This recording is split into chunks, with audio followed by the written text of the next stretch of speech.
Hello friends, 95% लोक ही चूक करतात.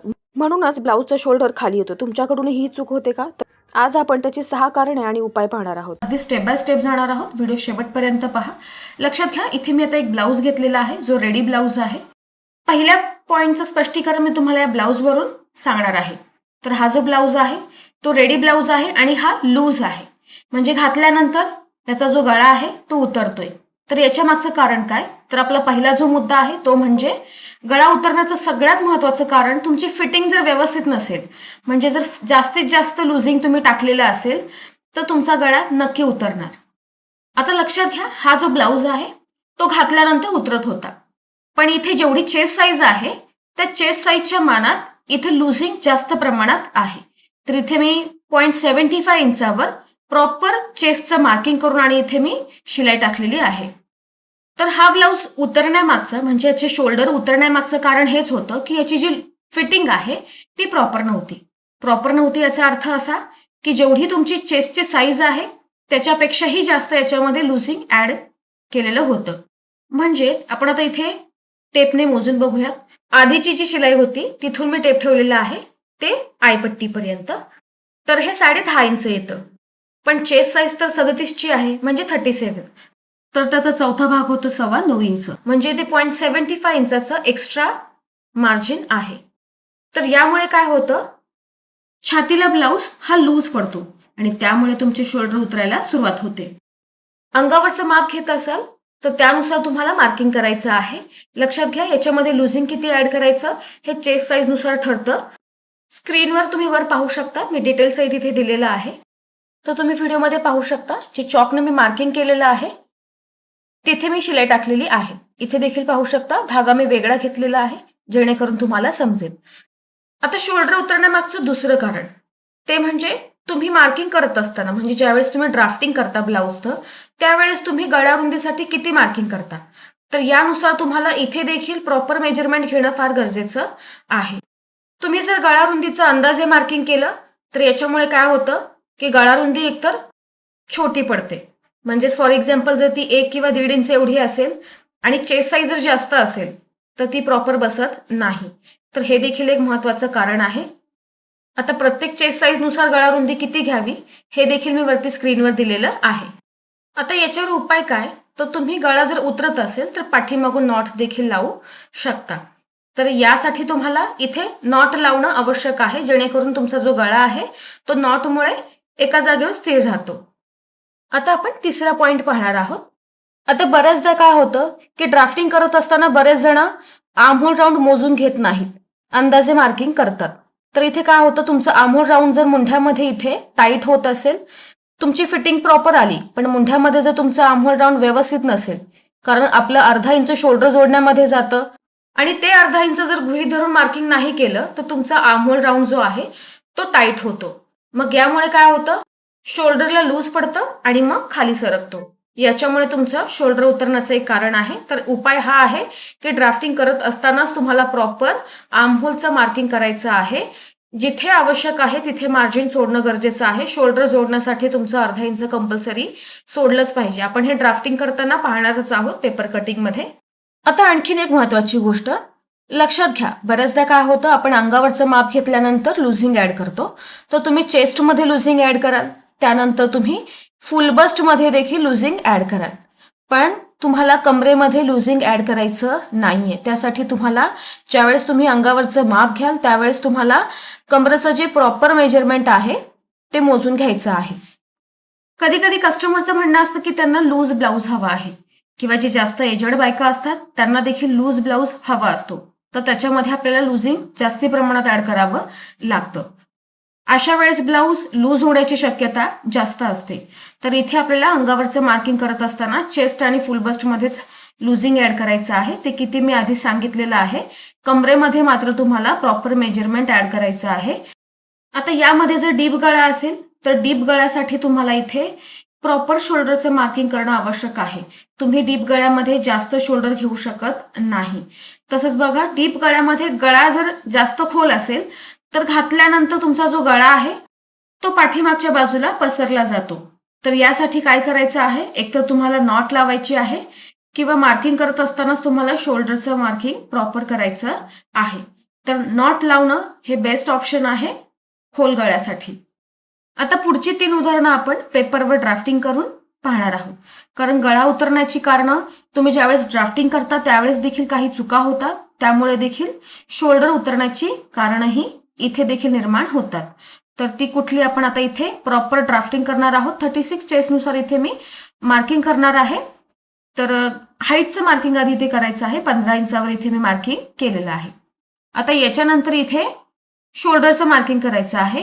तर 5.5 इंचावर इथे मी आता शोल्डरसाठी मार्किंग करत आहे. लक्षात घ्या, इथे मी तुम्हाला स्टेप बाय स्टेप ड्राफ्टिंग करून दाखवत आहे आणि त्याच पॉईंटनुसार तुम्हाला प्रत्येक जो आपला प्रॉब्लेम आहे तो देखील इथे मी सांगणार आहे, प्लस त्याचं सोल्युशन देखील.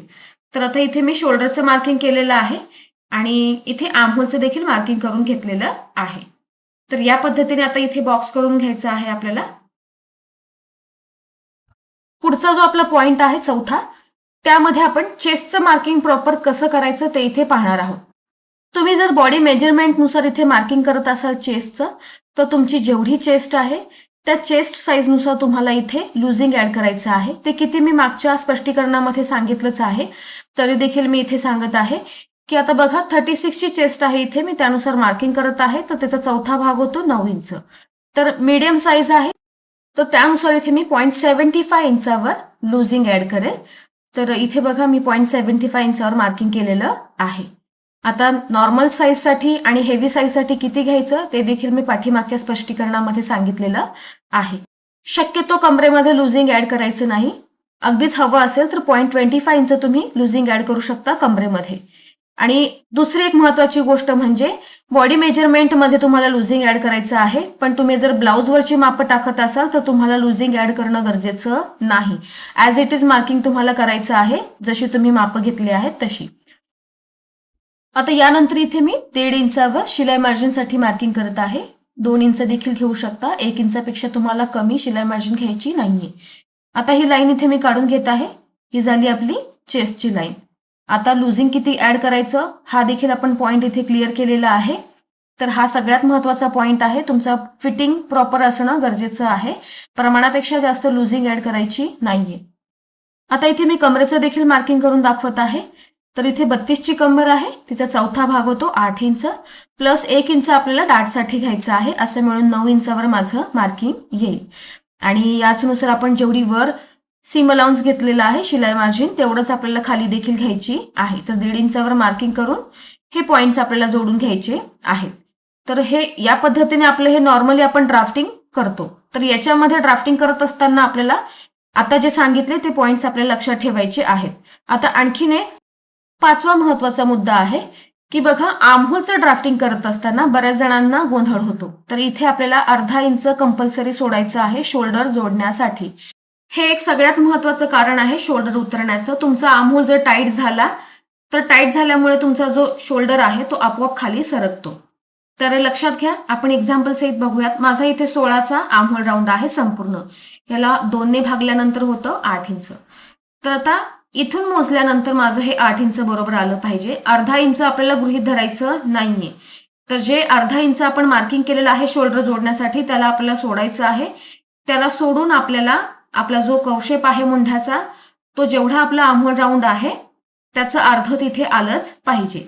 बऱ्याचदा काय होतं की अर्धा इंच न सोडताच मोजला जातो. शोल्डर जोडल्यानंतर ब्लाऊज तयार होतो, घातल्यानंतर आपला अर्धा इंच ऑलरेडी शोल्डरमध्ये जातो, त्यामुळे मुंढा आपला कमी पडतो आणि मग ते आर्महोलमध्ये टाईट होतं. तर अर्धा इंच इथे सोडायचं आहे. आता इथून बॅक साईडचं ड्राफ्टिंग आहे तर 1.5 इंचावर मार्किंग करायचं आहे आणि बघा इथून आपल्याला बॅक आर्महोलचा कवशेप ड्रॉ करून घ्यायचा आहे या पद्धतीने पूर्ण. बघा जिथे आपण 0.75 इंचाचं मार्किंग केलेलं आहे तिथपर्यंत. आता मोजायचं कुठपर्यंत, तर जिथपर्यंत आपण लुझिंग ॲड केलेलं आहे तिथपर्यंत आपल्याला मोजायचं आहे. तर इथून मी आता मोजून दाखवत आहे. माझं हे बरोबर 8 इंच आलं पाहिजे. आपण पुन्हा एकदा इथे ट्राय करूया. बघा या पद्धतीने व्यवस्थित मोजायचं आहे जसा कवशेप आहे. तर माझं इथे 8 इंच आलं पाहिजे. तर अगदी 1 इंच जास्त आहे. इथे जास्त असेल तर हरकत नाही, पण तुमचा आर्महोल राऊंड जो आहे हाफ ते इथे कमी येता कामा नये. म्हणजेच जर ते 8 इंच माझं इथे आहे तर ते 8.25 इंच आलं तरी हरकत नाही, पण ते 8.25 इंच येता कामा नये. तर या गोष्टीची तुम्हाला इथे काळजी घ्यायची आहे. आता 6वा पॉइंट, गळा रुंदीचं मार्किंग इथे आता मी करून घेत आहे. तर 2.5 इंचावर इथे मी गळा रुंदीसाठी मार्किंग केलेलं आहे.